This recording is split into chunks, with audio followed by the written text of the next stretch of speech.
मैं सत्य पारिक। वंदे मातरम पर आज भाजपा और संघ परिवार जिस तरह इतिहास का ज्ञान बांट रहे हैं, उसे सुनकर इतिहास के जानकारों को शायद ये सवाल जरूर याद आया होगा कि आखिर स्वतंत्रता आंदोलन के इस महान प्रतीक की विरासत पर आज वही लोग सबसे ज्यादा दावा कर रहे हैं, क्यों कर रहे हैं, जिनका स्वतंत्रता आंदोलन में संगठनात्मक योगदान कांग्रेस के मुकाबले कहीं दिखाई नहीं देता है।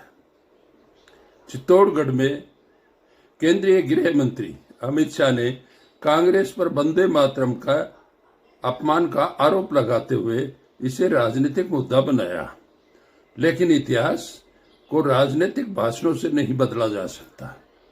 वंदे मातरम केवल एक गीत नहीं था, ये अंग्रेजी हुकूमत के खिलाफ राष्ट्रीय चेतना का प्रतीक बन चुका था।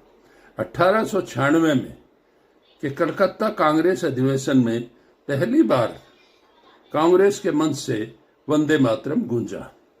1905 में बंग भंग आंदोलन के बाद ये ब्रिटिश शासन के खिलाफ राष्ट्रीय आंदोलन का शक्तिशाली प्रतीक बन गया। अंग्रेजी सरकार इसके सार्वजनिक उद्घोष को रोकना चाहती थी, लेकिन कांग्रेस के कार्यकर्ताओं और स्वतंत्रता सेनानियों ने इसे संघर्ष और राष्ट्रवाद के नारे के रूप में बनाए रखा।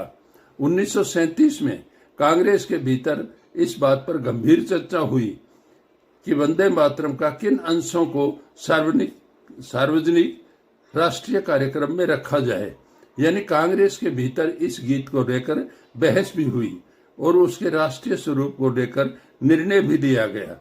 अब सवाल संघ का है, जिसकी अपनी प्रार्थना थी, नमस्ते सदा वत्सले मातृभूमि।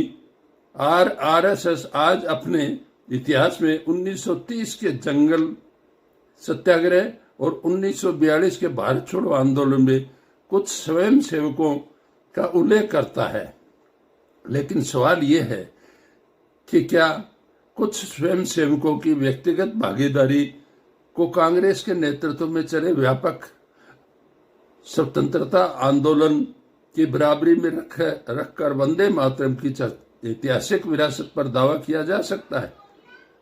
यही असली सवाल है।